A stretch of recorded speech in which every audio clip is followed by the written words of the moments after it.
All right, shalom, shalom. All praises to Yahweh, Ba'ashem, Yahushai, Ba'ashem, Kakadash. Double honors to the elders and the apostles, the great millstone, who moon and teach well, who taught us his truth. This is your brother Yashamai from the GMS Atlantic Camp. And today's video, we're going to be going into Revelation 4, the overview of it, as the understanding has been given to the elders and the apostles of GMS, who have then turned around and fed the flock. Okay? Now, let's go ahead and jump right into it. But before we get into it, let's go ahead and lay down some context. So, Revelations 3 and 2, which were the preceding chapters, was going into the churches. Okay, now, Revelation 4, it's now transitioning. Now, John is going to be taken up to the heavens before the throne of Yahweh, the Father. Okay, now, Revelation 4, I'm not going to say that it's a very deep, but it's also not simple, okay? It's not a very deep chapter like Revelation 7 where, we got to go into the words. Brothers know what I'm saying. I'm not demeaning the scriptures, absolutely not. I'm just saying it's not difficult to understand, okay? So let's go ahead and jump right into it. I got some precepts that we're going to pull. So Revelation 4 verse 1, it says, "After this I looked, and behold, a door was opened in heaven, and the first voice which I heard was as if it were a trumpet talking with me, which said, Come up hither, and I will show thee things which must be hereafter." So a couple points to make here. Show thee things. Who is being shown these things? Is John the Revelator, okay? And who is John? John is an Israelite. The vision is being made clear to who? Is being made clear to an Israelite. Amos 3 and 7. "Surely the Most High, Yahweh, will do nothing, but he revealeth his secret unto his servants, the prophets." And that's the same thing that's going on today. Today, who's been given the name of Yahweh, why Yahweh Shai? It's been the Israelites, his servants. Now, matter of fact, we'll go ahead and get some words here. We're going into Amos 3 and 7 because I want to get something. Who are the servants? While we are here. Servants, and that word is ibad. Okay, ibad. And that word is slave, servant, man, subjects. Now, from there, we'll get that word subject, okay? And it should be on my history. Subject, a person under control or dominion of another, especially one who owes allegiance to a government or ruler. Deuteronomy 7 and 6. "I have chosen thee." Okay, the Most High chose Israel, so his servants are Israel, who owes allegiance to the ruler, which is Yahweh, why Yahweh Shai. Okay, so the point that I'm trying to prove here is that an Israelite is being shown the vision. And that's the same thing that's going on today, because we know what? That Malachi 3 and 6 says what? "For I am Yahweh, I change not. Therefore ye sons of Jacob are not consumed." And the point that I want to get here is that the Most High doesn't change. Just as he revealed his secrets unto John, the Revelator, who was an Israelite, he's revealing his secrets to Israelites today. Same thing happened when Joseph had to interpret the dream. Same thing happened when Daniel had to interpret the dream. It was an Israelite. The Most High is not dealing with these other nations. Okay, let's go ahead and jump back into Revelation 4. It says, "And immediately I was in the spirit, and behold, a throne was set in heaven, and one sat on the throne." Very simple, but a point here that I want to make is that this also proves that there is no triune Godhead like the Catholics and the Christians believe, because it says one sat on the throne. Because in Revelation 3, Yahweh Shai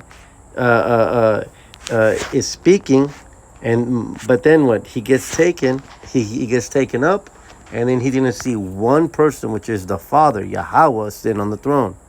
So we see a separation. Yahweh Shai, we see Yahweh the Father on the throne, which we're going to get to, and then you see no mention of the Spirit being there. Okay, we see John the revelator was taken up and he was in the spirit, but you don't see no triune, okay? It's Yahweh the Father. Let's continue on verse 3. And he that sat was to look upon like a jasper and sardine stone, and there was a rainbow round about the throne in sight like unto an emerald. Now, I got that pulled up here. Sardine stone, jasper and sardine stone. You do a image search, and one thing about Google is that the top results are what people are searching for. So the fact that we can, type in jasper and sardine stone, and then we have, images like this, it shows you that the world is waking up that to the fact that Yahweh Shai, are so-called black men from the tribe of Judah, dark-skinned men, okay? It's not Caesar Borgia, it's not some so-called white person with a beard. No, it's one that sat upon the throne was like to look upon a jasper and sardine stone. And here we have a perfect image here. We have the skin color of dark-skinned people, okay? And right at the bottom, we have a jasper and sardine stone, okay? Very simple. So this scripture proves that Yahweh is a so-called black man, okay? Let's continue on to verse 4. It says, and round about the throne were 24 seats, and upon the seats I saw 24 elders sitting, clothed in white raiment, and they had on their heads crowns of gold. So these are the elders that sit around the throne of the Father. And then, it talks about the white raiments, which we know white represents purity. And then, it says had on their heads crowns of gold. So these are elders that have been crowned. These are the top of the top, okay? That are in the presence of the Father, Yahweh. Okay, verse 5, it says, and out of the throne proceeded lightnings and thunderings and voices. And there were 7 lamps of fire burning before the throne, which are the 7 spirits of the Most High. Now, what are those 7 spirits? Those 7 spirits are the angels of the Yahweh Shai. Okay? And, we know of 4 of them, which are mentioned in the scriptures. We know of Raphael, which in the Hebrew is Rapayala, which means Yahweh heals. We have Uriel, which in the Hebrew is Awar Ayala, all right, which means light of Yahweh. And then we have Michael, which is Micayala, which translates to who is like Yahweh. And then we have Gabriel, which in the Hebrew is Gabar Ya'ala, which means warrior or man of Yahweh. So we have the names of 4 angels, right? But there are 3 other angels who we don't have the names to. But those 7 spirits here are going into those 7 angels, okay? And a good precept here would be that we know in part and we prophesy in part. Just like the Most High is not giving us every single thing. There are some things that He told John not to write down, and at this point we don't have the names of those angels. And so this also shows us that even though we may not have the whole detail, the scriptures still remain true, man. And so we can use this. If somebody comes up to the camp, well, what about this? What about this? Well, we don't know everything, but we know the important part. We know Babylon's going to be destroyed. We know that Yahweh Shai are so-called black men, okay? And we know the important stuff, It's like the elder Yasharama says, we know about the chariots, we know what they look like, but we don't know what the inside of them look like, okay? Let's continue on. Revelations 4 verse 6, it says, and then we're going to go down to 8. It says, and before the throne there was a sea of glass like unto crystal, and in the midst of the throne and round about the throne were 4 beasts full of eyes, before and behind, 4 beasts full of eyes. Verse 7, And the first beast was like a lion, and the second beast like a calf, and the third beast had the face as a man, and the fourth beast was like a flying eagle.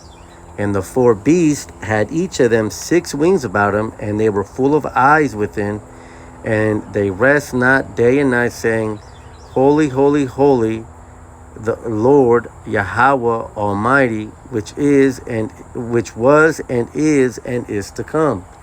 Now, very simply put, these beasts, is not the beast that is going to be mentioned later on in the book of Revelations. These beasts, okay, these are the angels. These are angels, okay?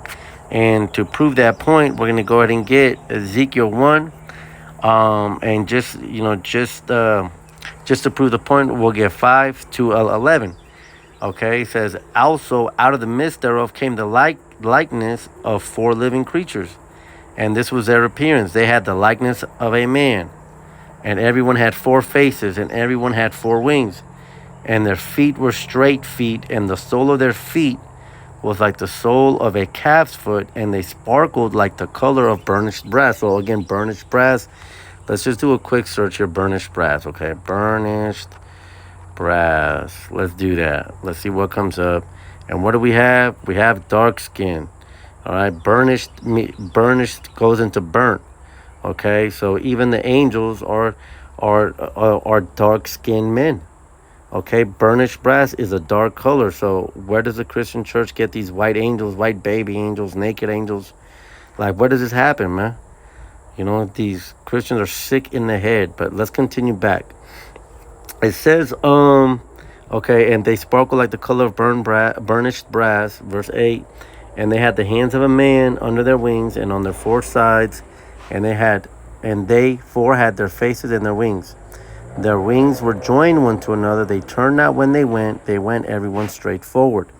Verse 10, as for the likeness of their faces, they 4 had the face of a man, the face of a lion on the right side, and they 4 had the face of an ox on the left side, and they 4 also had the face of an eagle. Thus were their faces, and their wings were stretched upward. 2 wings of everyone were joined one to another, and 2 covered their bodies. So what do we have here? We have the face of a man, the face of a lion, the face of an ox, and the face of an eagle. We go back to Revelation 4, and we see the very same thing. We see the first beast was like a lion, a calf, which is the same as an ox, right?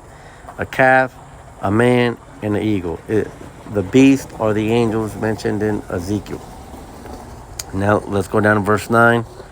It says, and when those beasts give glory and honor and thanks to him that sat on the throne, who liveth forever and ever, the 24 elders fall down before him that sat on the throne and worship him that liveth forever and ever, and cast their crowns before the throne, saying, Thou art worthy, O Yahweh, to receive glory and honor and power, for thou hast created all things, and for thy pleasure they are and were created. So everything is created for the will of the Most High. Now, Israelites, we can bring up Ecclesiastes 12 and 13, which, I'll just go ahead and pull that up. We'll go into the blue letter here because we're going to come back and we're going to read verse 8 again because I want to get one more point on that. But Ecclesiastes 12 and 13, it says, Let us hear the conclusion of the whole matter. Fear the Most High and keep his commandments, for this is the whole duty of man. So when the scriptures say in verse 11, it says that for thou hast created all things, and for thy pleasure they are and were created. Men, Israelites, were created to abide by the laws, the statutes, and the commandments, to know our Maker. But then what's the flip side of it? Well, the flip side of it, Romans 9 goes into it. One vessel for glory, one vessel for dishonor. Okay? And I bring that up because as we continue in the book of Revelations, we're going to see the vessel of dishonor being destroyed. Okay? Which is Esau Edom. Now, before I close, I want to make one more point. And this was, this was through a video about, 12 years old that I found of the elder apostle Ariamla. Okay? Now, verse 8. When it says, Holy, holy, holy, Lord God Almighty, Well, I've got it pulled up here. The elder apostle Aramla, and I try to pull it up. I try to pull up a free New Testament in the Hebrew, but I couldn't find one that I didn't have to pay for, so I just screenshotted it. And so here we have verse 8 right here. And so this is Revelations 11, verse 8, and this is in the Hebrew. And what do we see here? You know, is Kadash, Kadash, Kadash. Zoom in on that. Yahweh, Alahayim, Tazabawath. Kadash, Kadash, Kadash. Holy, holy, holy. Yahweh, that's the name. Alahayim, Tazabawath. So the point here is that even in the New Testament, we have the name Yahweh. Okay? Tazabawath goes into the Lord of Hosts. Okay? Because that's what he is. So, I mean, I think that's pretty much it. You know, chapter 4, it's not a super deep book, in, you know, when compared to the other chapters. But there are there are several points to be made here. All right, so hopefully this lesson has been edifying, and until the next one, I'm gonna say shalom.